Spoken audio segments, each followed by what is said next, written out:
Kitchen में काम करते टाइम हमें बहुत मुश्किलों का सामना करना पड़ता है, लेकिन आज मैं ऐसा कुछ खास टिप्स लेकर आ चुकी हूँ जिसके थ्रू आप उन समस्या का समाधान बहुत ईजिली कर पाएंगे।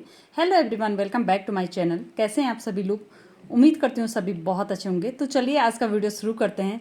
सो गाइज, हम सभी को इस तरीके के आर्टिफिशियल ईयरिंग पहनना बहुत ही पसंद होता है, क्योंकि इस ड्रेस के अकॉर्डिंग हम मैचिंग करके पहन सकते हैं, जिसके कारण हम इसका कलेक्शन बहुत सारा रखते हैं अपने पास। लेकिन बहुत से लोगों को ईयरिंग पहनने से ईचिंग, रेडनेस वगैरह होने लगता है, जिसके कारण डर से नहीं पहन पाते हैं, और अगर पहन भी लेते हैं ना तो इस तरीके का प्रॉब्लम होता है। अगर आपके साथ भी इस तरीके का प्रॉब्लम होता है तो आज मैं आपके लिए बहुत ही बढ़िया सा उपाय लेकर आई हूँ। आपको लेना है नहाने वाला साबुन। जब भी आप इस तरीके का ईयरिंग पहनेंगे तो आप एक काम ज़रूर करें।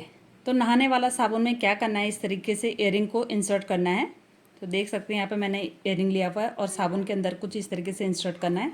इससे क्या होगा, मतलब जो ईयरिंग का हैंडल है वो लोहे की या स्टील की बनी होती है, जिस कारण इस तरीके का प्रॉब्लम होता है। तो जब आप साबुन में इस तरह इंसर्ट करेंगे तो आप देखिए एक चिकनाहट पैदा होगा, जिस कारण साबुन की एक कोटिंग बन जाएगा इसके हैंडल में। इस वजह से जब भी आप इसे वेयर करेंगे तो आप देखेंगे बिल्कुल भी रेडनेस या इचिंग वगैरह बिल्कुल भी नहीं होगा।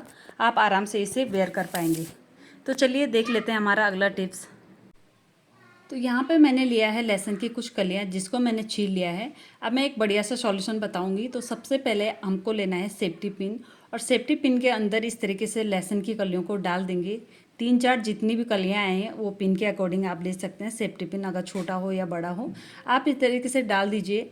आप बड़ा सेफ्टी पिन भी ले सकते हैं, मैंने यहाँ पे छोटा ही लिया हुआ है, यानी कि मीडियम लिया हुआ है, जिस वजह से 3 या 4 कलियाँ इसमें आई है। अब मैं इसे हैंग करने वाली हूँ किचन में। किचन की जो खिड़की है वहाँ पर, क्योंकि वहाँ से छिपकली, मक्खी, मच्छर आते हैं। इस तरह से अगर हैंग करोगे तो देखोगे इसकी जो स्मेल होती है लहसुन की, काफ़ी ज़्यादा स्ट्रांग होती है। तो उन सभी चीज़ों को भगाने के लिए बहुत ही यूज़फुल होता है। आप चाहे तो डाइनिंग हॉल में या रूम के खिड़की के सामने इस तरह से हैंग कर सकते हैं। बहुत ही यूज़फुल सॉल्यूशन है। आई होप आप लोगों को पसंद आया होगा। तो चलिए देख लेते हैं अगला टिप। गाइस, ये टिप बहुत यूज़फुल है। गर्मियों के मौसम में हम नींबू तो घर में लाते हैं, नींबू का यूज़ बहुत ज़्यादा होता है गर्मियों के मौसम में। अब देखिए मार्केट से जब बहुत सारे नींबू घर में आ जाते हैं तो इन नींबू को अगर सही से स्टोर करके ना रखा जाए तो ये बहुत ही जल्दी सड़ जाते हैं और ख़राब हो जाते हैं।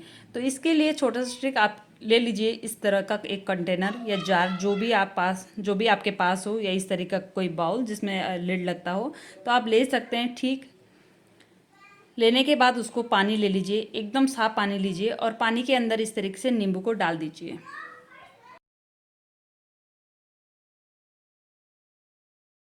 डालने के बाद आप इसका जो लिड है उसको बंद करके फ्रिज में रखना। तो इस तरीके से रखेंगे तो 1 महीने तक आपका जो नींबू हो वो एकदम फ्रेश। लेकिन यहाँ बीच बीच में इसका जो पानी है चेंज करना है, बस इतना करना है। इससे देखिएगा आप नींबू ख़राब नहीं होगा।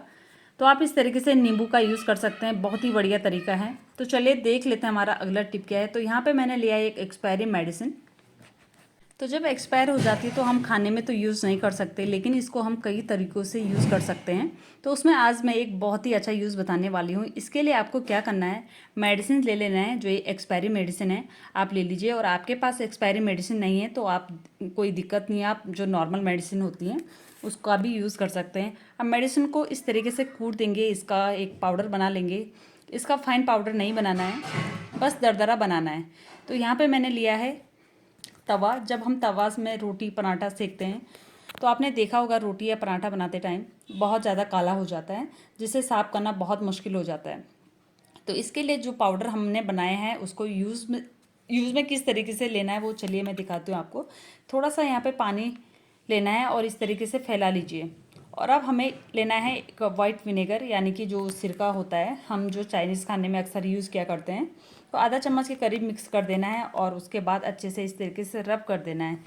देखेंगे तवा अच्छे से साफ़ हो जाएगा। देखिएगा इस तवा धो लिया है और कितना अच्छे से तवा साफ़ हो गया है। इसमें जो भी काला काला गंदगी था वो रिमूव हो गया है। तो आप भी इस तरीके से लोहे की कढ़ाई या बर्तन, जो भी लोहे के बर्तन होते हैं, इस तरीके से आप साफ़ कर सकते हैं। तो कैसा लगा आपको ये टिप, कमेंट करके ज़रूर बताना। तो दोस्तों चलिए देख लेते हैं हमारा अगला टिप। ये है दूध को लेकर। अक्सर हम लोग मार्केट से या डेयरी से या फिर दूध वाला में दूध देके जाता है। तो अक्सर क्या होता है, कई बार हम लोग सडनली ऐसे दूध गर्म नहीं कर पाते हैं, जैसे सुबह लाके शाम को गर्म, मतलब सुबह उस टाइम पे गर्म नहीं कर पाए तो शाम को कर लेते हैं, तो अक्सर क्या होता है दूध पे एक अजीब सी स्मेल आने लग जाती है, फिर दूध फट जाता है। तो इसके लिए मैं एक बढ़िया सा उपाय बताती हूँ आप लोगों को। यहाँ पे लेना आपने थोड़ा सा सरसों का तेल। आप जैसे ही किसी भी बर्तन में ऐसे इस तरीके से दूध रख देते हैं, बाउल में रखते हैं, एक पैन में रखते हैं, एक भगोने में रखते हैं, तो जिसमें आप लोग मतलब गर्म करते हैं। तो इस तरीके से आप सरसों के तेल के कुछ बूंदे अगर दूध में इस तरीके से डाल देंगे गाइस, तो दूध बिल्कुल भी आपका फटेगा नहीं। अगर आप लोगों को लगेगा कि यहाँ पे ये सरसों का तेल एक अजीब सी स्मेल आएगी या कुछ भी ऐसा, ऐसा तो बिल्कुल भी नहीं होता।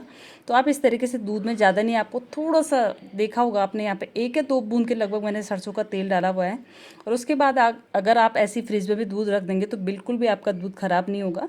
तो आप इस तरीके से दूध को फटने से बचा सकते हैं। तो चलिए देख लेते हैं हमारा अगला टिप। यहाँ पे आटे को लेकर अक्सर हम लोग पूरी बनाते हैं, पराठा बनाते हैं, तो हम लोग यहाँ पे पूरी बनाते हैं, पराठा बनाते हैं तो मोइन लगाते हैं।